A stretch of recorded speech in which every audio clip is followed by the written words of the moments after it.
all. Thank you.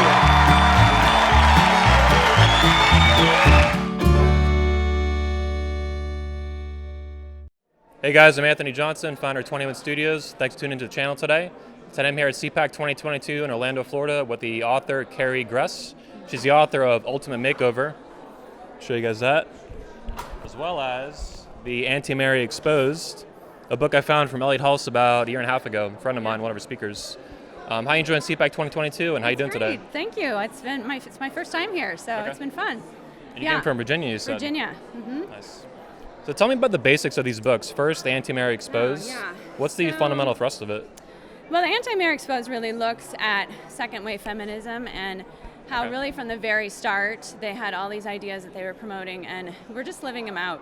We've been seeing this ideology play itself out for the last 50 years, and the problem is really that we've told women that they need to be like men, and that's the real problem, is that women aren't men. So the idea is to help us understand what womanhood is and how it's been destroyed. Okay. So I'll take it, so you're criticizing second wave feminism. What about third wave feminism, fourth wave feminism? Well, they both come out of second wave feminism. I mean, it was the seed bed of the ideas came from second wave feminism. But absolutely, I have problems with third and fourth. But you know, if you're going to roll it back, let's look at really where it started, and that was certainly second wave feminism. Okay. So what are some of the main basic points in the book for the Anti-Mary Exposed? Like, what are your main criticisms of second wave feminism? You know, I think the one thing that most people don't realize is just how baked into the cake it was. I mean, the fact that we can still be seeing signs that say, smash the patriarchy. I mean, this is a 50-year-old slogan that they haven't had to change. Like most movements have to change and update themselves. They haven't had to do it because there hasn't been enough pushback. Do you believe we even live in a patriarchy in America today, or is that delusional? No, I think it's amazing what, you know, the fact that they're still fighting that is just kind of absolutely ridiculous to me. So yeah, I think that the big issue is that they've had these ideas and they have been able to take over media, academia, politics, Hollywood, fashion industry, magazines, all of these things. Everything. So women don't really even know what it means to be women. We just know what it means to be the kind of women that they tell us that we should be. And what's happened? We have absolutely miserable women. We've got, you know, all the metrics show that women are really unhappy. You mean birthing persons? Menstruating persons, because we're not all going to have babies, right? True, so, yeah, exactly. So before we move off the smash the patriarchy bit, in my opinion, and I've seen others say this too, smash the patriarchy may have been kind of code for like smash fatherhood, smash the family. Absolutely. Do you have opinions on that? Yeah. And this goes right back to Kate Millett. Kate Millett wrote Sexual Revolution, and she passed away, and her sister, Mallory Millett, has been talking about all that Kate did. And they had this Maoist like litany of sorts that they would chant, and that was the whole goal, was to really destroy the family. And they knew to destroy the family you had to get rid of monogamy, you had to get rid of fatherhood, you had to get rid of the patriarchy, but you also had to put in its place abortion, homosexuality, prostitution, all of these other things that destroy the culture. New ideologies, basically.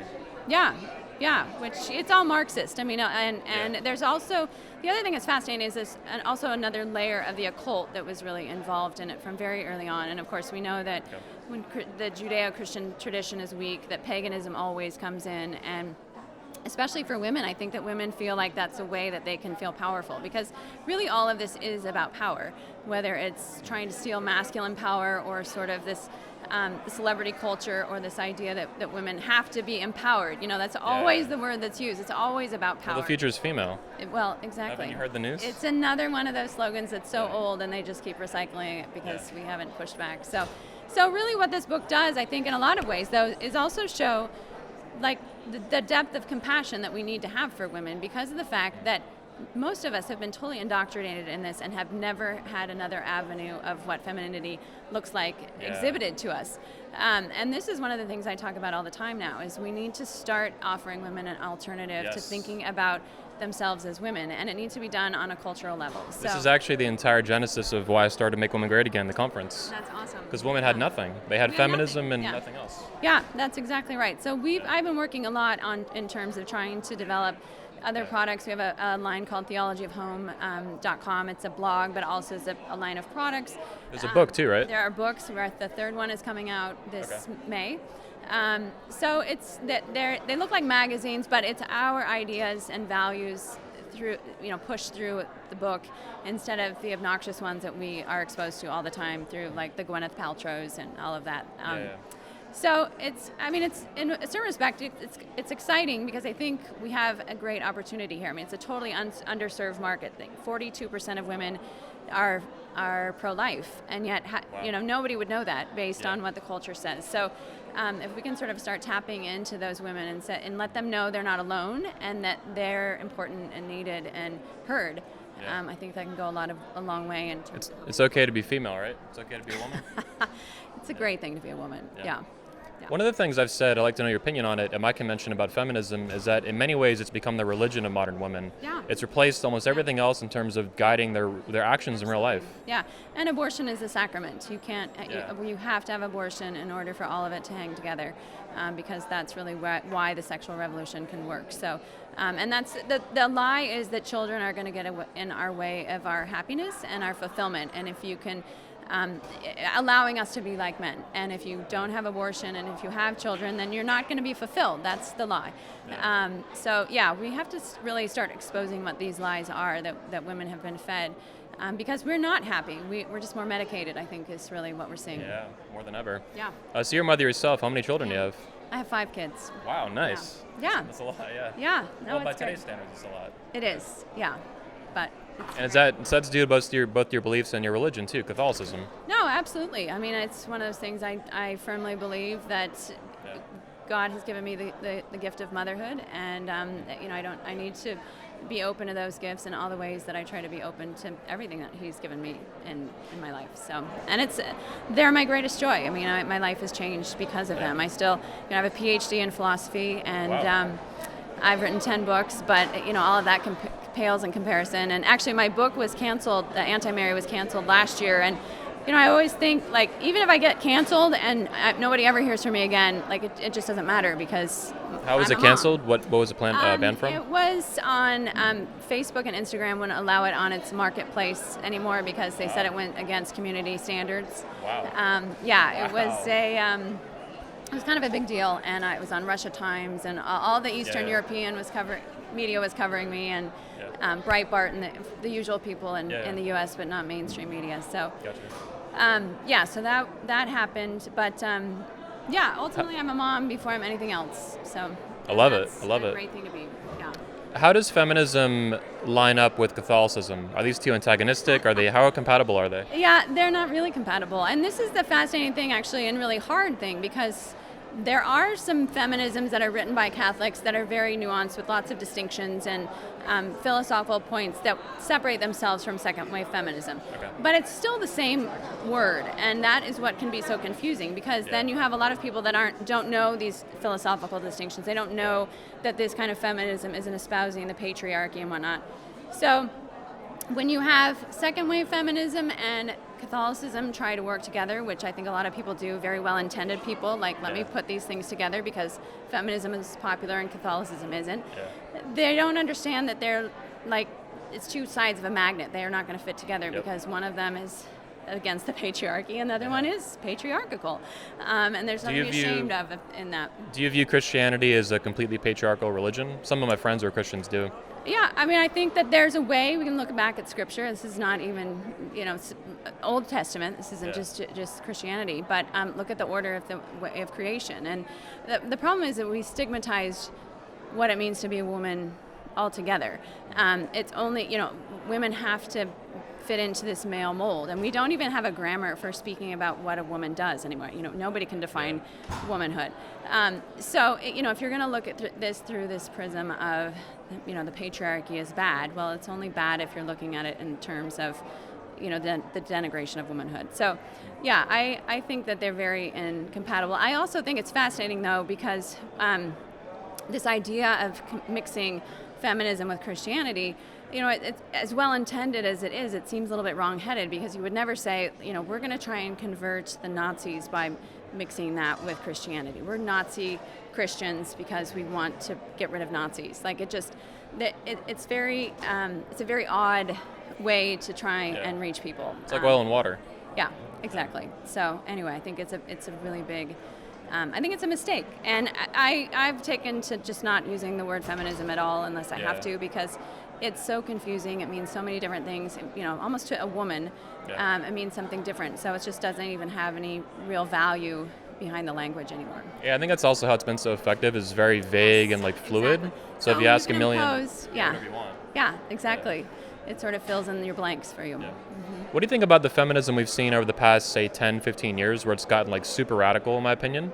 We see things like kill all men, the future's female. Hillary Clinton almost became president of the United States and said that right after she lost. Yeah. And the pink hats, and this is really getting out of control, in my opinion. Yeah, well, it actually isn't new. A lot of the stuff was totally baked into the cake. It was just all of this anger at men. It was there from the very beginning. Phyllis Chesler is one of the grandmothers of the movement, and she's written a book about it, exposing all of the things that these women, they call themselves the lost girls, because these are just incredibly broken women. Yeah. Most of them had mental illness. I mean, Chesler just describes all of this as someone on the inside who loves these women, but she's explaining that these women are so broken, and they found one another, and they found the media, and they found a way to get their message out. So we basically had the most broken women on the planet, kind of determining what the next 50 years are going to look like for women. So I think it's just it's playing itself out, because what it really is about power, and they know that they're very effective if they're victims or they're bullies.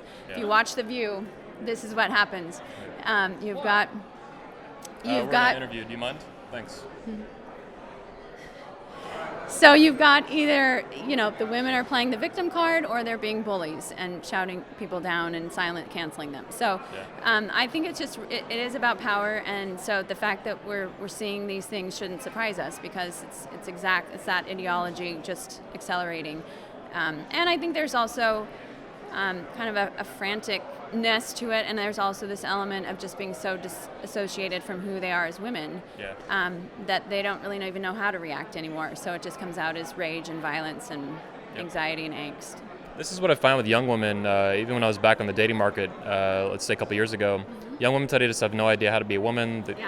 I mean, they see things like on their phone. They have birthing men with pregnant bellies. Like, this stuff's really gotten crazy. Right. Yeah. No, it's really sad, because I think we need some incredible role models, and they're out there. We just need to do a better job of perpetuating them. And I think as conservatives, we have also thought of these things as just fluff. These things aren't, a magazine is really not important. And we've completely underestimated the power that a magazine has to influence women, and the power that these celebrities have. And we just haven't taken it up in terms of the use of media and culture, and really interjected our own values. And the amazing thing is that when we do that, what is it? It's beautiful. Yeah. It's compelling. Yeah. Women, it resonates with women. They get it, and it's just a matter of showing them. But we have to find ways to show them, and that's what we're not doing. I want to move on a little bit to this book. So, The Ultimate Makeover.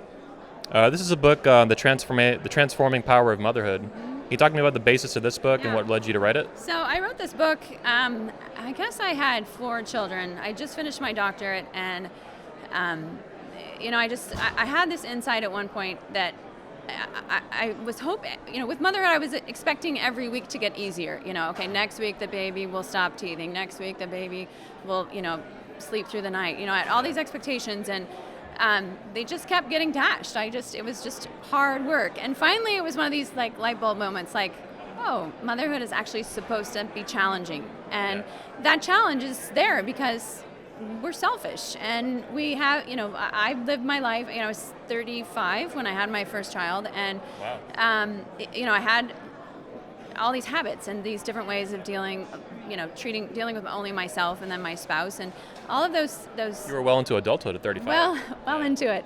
There was a lot of things that had to be rubbed out, of things that I just wasn't even aware of, that, that's what children do, is they help us become better people. And so that's really the basis of this book. I wanted it to be a very jargon-free book. I think a lot of the books that we write on womanhood are too elevated. They're not something you can just hand off to any woman and have her enjoy. And that's what I wanted this book to be, was, the chapters are short, very anecdotal, and just get people thinking about, why motherhood is so hard, because that's the reason why people don't have more children or don't have children, because it's hard. But, if you ask somebody what's your most prized possession, a parent, they will say their children. Then why don't we want more of them, because it's hard. And if we can get past that point of seeing it as just hard, and recognizing that there's actually incredible gifts for us in those challenges, then, I think we view it very, very differently. What are your views on Thomas Aquinas? I believe you quoted him quite a bit in this book. And I was tweeting on Twitter, like, as soon as I read these quotes, I was just, like, dumping them on Twitter. Right, that's, no one's ever asked me that. Yeah, I have a PhD in philosophy, so I studied a lot of Aquinas as a graduate student. I don't know, I mean, he's just an incredible thinker. And He influenced what you wrote in this book, though, right? Yeah, in terms of drawing from Aquinas and Aristotle and this idea of the virtues. The virtues are truly the way the Greeks defined happiness. When we live a virtuous life, then that's the way through which we become happy. So the more that we grow in virtues are like powers that we have. Think of patience. Like when we're impatient, we can't do things, but if we're patient, we can do things. And so I think that's just a great example that we need to develop these things so that we have the capacity to do more, and it gets us out of our own self. It gets us out of narcissism. And that's what something like motherhood does, and that's certainly, what Aquinas and Aristotle talked about as far as if you want to be happy, that's how you do it. It sounds like there's millions of women on Instagram and TikTok that need to read your books. I would love that if they read my books. So, yeah. I want to take a step back to a question I thought of earlier and just remember now. You've probably seen, and I've even seen this in Catholicism a little bit, obviously it hasn't gone anywhere. There are women in other denominations of Christianity that want to be preachers and they're pastors and stuff. Friends of mine who are Christian pastors like really, really, really hate that.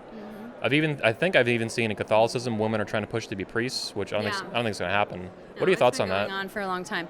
I think it's highly problematic. And again, this comes back to the fact that we don't understand what it means, what womanhood means. And I've written another book that you don't have called Theology of Home, The Spiritual Art of Homemaking. But in that book, my co-author Noelle Mehring and I really focus on the idea of trying to create this grammar of womanhood and trying to help people have ways to speak about women. And so we compare it to very basic things like gardening and things that people can understand, and we have a lot of just amazing pictures in this book as well.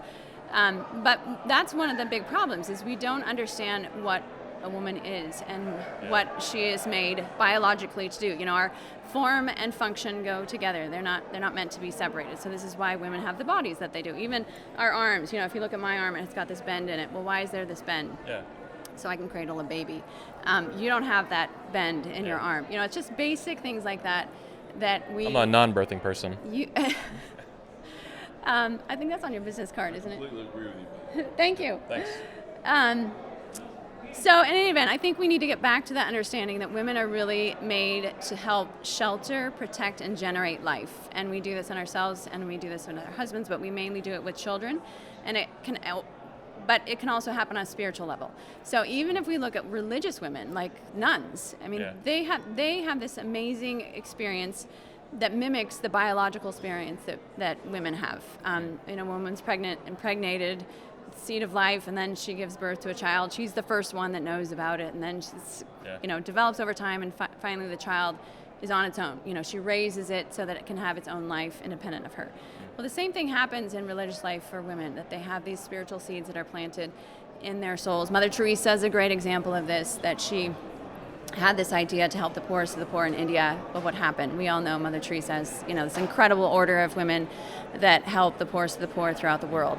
So it was this single idea that, like a child, came to life, and she, when she died, it could live on without her. So it's this kind of idea of this beautiful active receptivity that I think we've really lost, and that's just really important for us to start speaking of in a language that doesn't feel weird or odd, but that actually makes sense to us again. Like common sense femininity.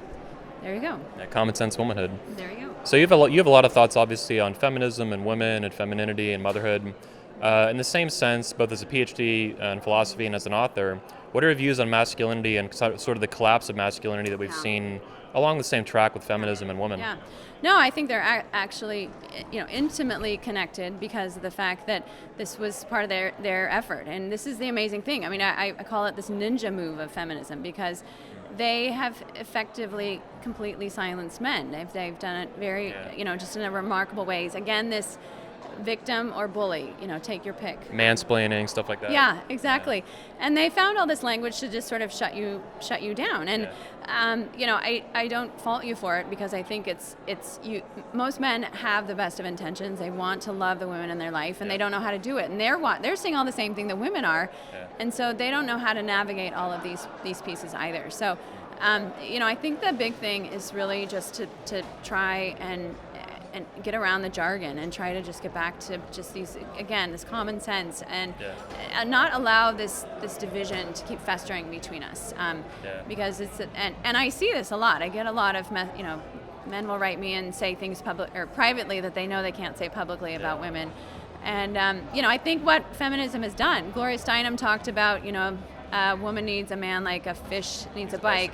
Well, the bike doesn't need the fish anymore. Men are frustrated and have given up, and they've finally gone to a place where they're not going to follow women because women aren't really women anymore. So, anyway, it's incredibly tragic, and I think I applaud you for trying to bring back awesome masculinity. I'll do it for women too. So, final question: what was your kind of initial gut reaction to "Make Women Great Again" on the hat? I think it's great. Yeah. I love the idea of making women great again. I love the idea of helping women know who they are and know how to use the gifts that they've been given in their bodies and minds and souls to help and serve others instead of just themselves. Yeah.